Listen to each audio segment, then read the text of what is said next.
Millennial Philippines 2017 is brought to you by Copico Blanca. Yan ang creamy-licious. Le Mineral. Taste the freshness of mountain mineral water. Potency, the beauty of immunity. Dell Forever Fabric Softener. Love the fragrance and softness forever. Sunrock's Color Safe with Oxygen Bleach. Better than detergent alone. And McDonald's. Sarah Elizabeth Magdagan. One of Miss Lapu-Lapu's queens. Explores the hidden beauty of the Queen City of the South as Miss Millennial Lapu-Lapu Cebu City. 17 years old, grade 11 sa University of Cebu, Lapu-Lapu and Mandaue, Miss Millennial Lapu-Lapu City, Cebu, Sarah Elizabeth Madrigal. Mayong udto Cebuanos, hello, Dabarka! Mayong udto! Hello, Sarah. Musta na ka, Day? Welcome sa Eat Bulaga. Okay, ra, kulbaan kaayo. Kulbaan ka? Oo. Ayaw po kulbaan ito. Ano yung kinakabahan? Gwapa man ka. Ikulbaan ni nervyos. Ninenervyos. Sabi ko, wag kang nervyosin kasi maganda ka. Millennial na millennial, 17 years Oo old! nga, batang-bata. Okay Cute lang niya, no? yan. Nung ano, alam niyo, during yung mga presko, yung mga kung ano-anong chika-chika ng mga millennials, siya yung hindi nagme-makeup. Oo, no? Wala Kaya lang. eh. Oo, Kayang wala walang makeup lang. eh. Guwapa? Gwapa ka, ayo. Siyempre, Cebuano. Oo, naman. Bukas nga hindi rin ako mag-makeup. Teka lang. Talaga May ba? problema ba tayo? Kumakanta ka ba? Stop. Teka lang. Gusto ko lang, kasi ang mga Cebuano, mga Lagi galing. yan. Oo. Kumanta. Kumakanta ka? Ay, Oh, hindi. hindi ka kumakanta? Tulog Nga ko. naman. Tulog daw siya. Tulog ka nung ako. mag-shower Nung shower na agad, yung talent. Bakit historic resort city ang Cebu? Kasi po, sa Lapu-Lapu City po, dun po naganap yung Battle of Mactan. It's between Lapu-Lapu, yung chief of Mactan, saka Magellan po, yung ruler po ng Spain. Tapos, historic resort city naman po. Kasi kahit saan ka lumingon sa Lapu-Lapu City, maraming resorts saka hotel doon. Yun po. Totoo, kagagaling ko lang doon nung Saturday. So, bukod talaga dyan ng Cebu. sa history, dyan sa Cebu, saan pa siya mas makikilala sa tingin mo? Mas makikilala niyo din po yung Lapu-Lapu City through its products po na ine-export namin. Example yun po ay ang guitars, tsaka po yung mga furnitures, Ay, tsaka wow. po Totoo jewelry. yan. Pati furniture. Totoo talaga yung mga furniture sa Cebu. pumunta nga ako doon para bumili. Doon ka ba Kung gusto mo namili? na mag-shopping ng Ang furniture, layo. punta ka ng Cebu. Ang layo na sinabi. Sila na ngayon yung seat of design sa Philippines. Oo. Wow, Ang galing. bongga. Alright, Sarah, itour mo naman kami sa Cebu. So ayan, the Barkads, samahan niyo ako to discover more of my city, the historic resort city, Lapu-Lapu City, Cebu. Let's go! Welcome to Lapu-Lapu, the historic resort city. Tara, tuyugin ko ninyo sa Lapu-Lapu ug magsuroy-suroy ta.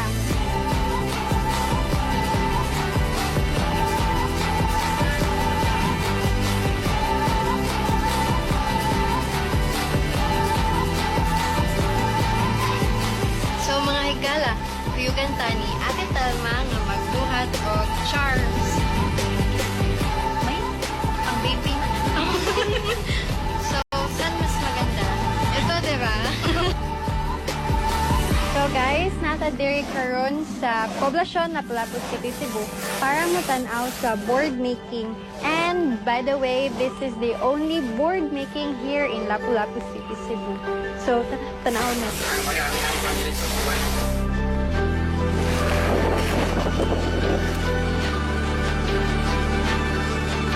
So, the Mercads nata karon diri sa Alegre Guitars, isa sa pinakadako, pinakasikat nga guitar factory dinhi sa Lapu-Lapu City. And by the way, this is the finished product.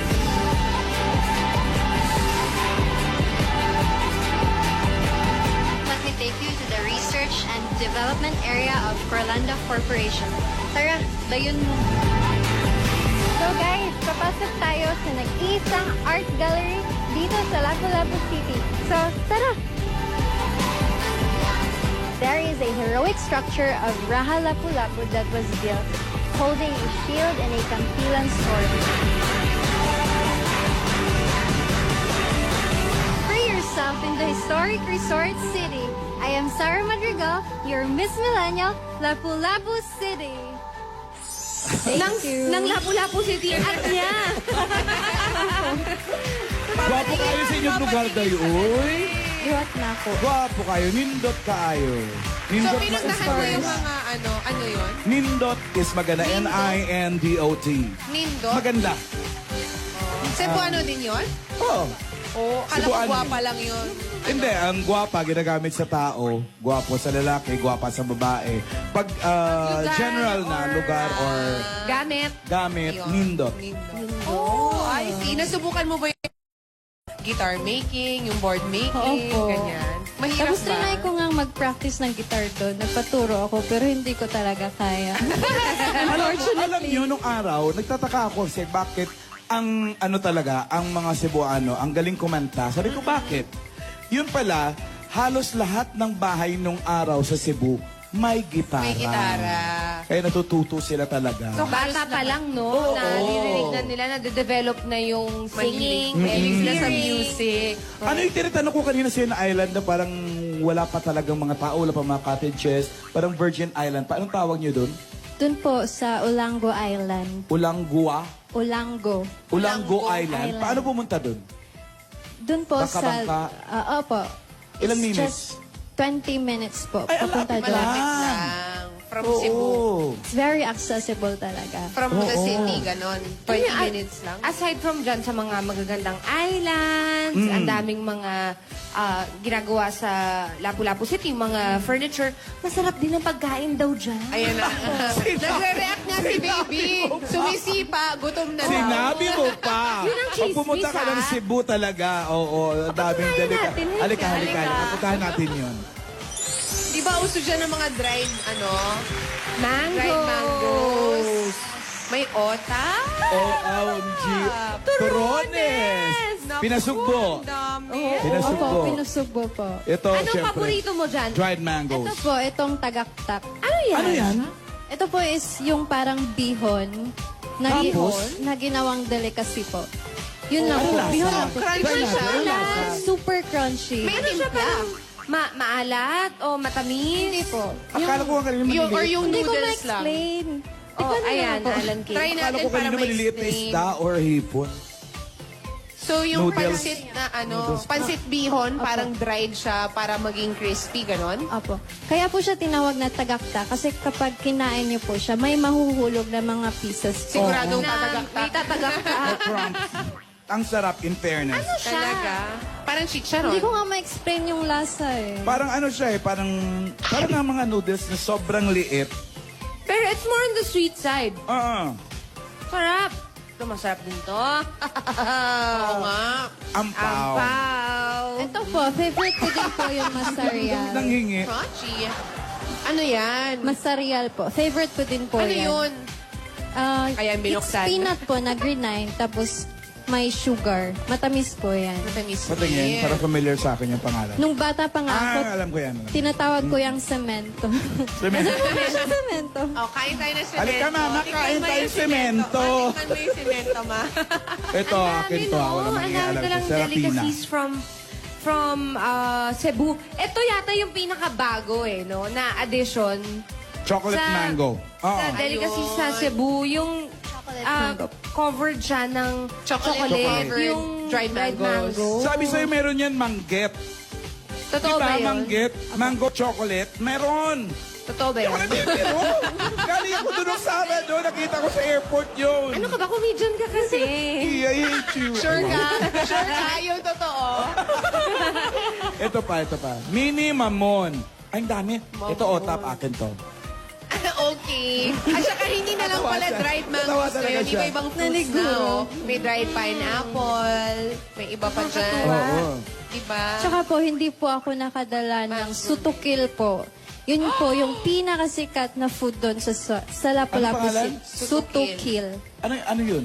Sutukil po for sugba, tuwa, tsaka kilaw. Yung sugba po is grilled na mga... Lahat po yun ay... Tempo.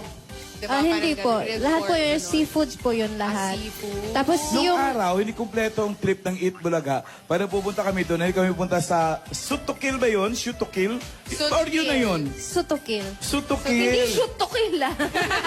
Yung sa ilalim nga nun, dagat na eh. Tubig eh. So to kill. Makain kami doon lagi. Doon po Yung ba yun, yun? malapit po yun sa Lapu-Lapu Shrine. Oo. Ang hinahanap ko yung ano eh. Ano? Cebu lechon. mahirap iuwi. Pero thank you very much. Ang dami mong binit-bit para sa amin dito. Maraming Hindi ka ba na excess salamat. baggage? Hindi naman Hindi po. na. Halika dito sa gitna. Sarah. Kung may Ganyan Cebu flowers. lechon, Mamaya na tayo manginain dyan. kung may Cebu lechon, dun siya may excess baggage. Thank you, Miss Millennial, Lapu-Lapu City, Cebu. At sa inyong tourism department sa pagpapakita ng natatanging ganda ng inyong lugar. Girl, para sa'yo to. Ayan. Thank you. Flowers for you. At sa mga kababayan naman ni Sarah, support your Miss Millennial candidate. Follow her social media accounts at tulungan naman siya mag-post ng mga magagandang spots dyan sa inyo. Dahil marami pa talaga. Correct. Kulang na kulang ang oras natin dyan. Invite mo yung mga Dabarkats natin. So, ayan. Cebu, Lapu-Lapu. Lapu-Lapu City. Ayan, Dabarkads, let's discover more of the historic resort city, Lapu-Lapu City, Cebu. Short but sweet. Diba? May regalo sa iyo ang Kopi Ko Blanca. Yan ang Creamylicious. May gift pack ka rin mula sa Potency, the beauty of immunity. Naging exciting ang ating travel goals sa pagtuklas ng natatagong yaman ng bansa. At bukas, makakasama natin ang mga Miss Millennial na naging tour guide natin this week dito sa Miss Millennial Philippines 2017. Hatid pa rin sa atin, Lake Mineral, taste the freshness of mountain mineral water. Del Forever Fabric Softener. Love the Republic. Huwag ka ka, bossing. Love Del Forever Fabric Softener. Love the fragrance and softness forever. 4 pesos lang. Sunrocks Color Safe with Oxygen Bleach. Better than detergent alone. Safe sa decolor. Kopi Ko Blanca, Potency, at ng McDonald's. Thank you very much again, Miss Millennial, Lapu-Lapu Thank you City, po. Cebu. Pasyalan na natin ang barangay, mga Dabarkads, one for all for one na. Salamat, Daiha. Salamat.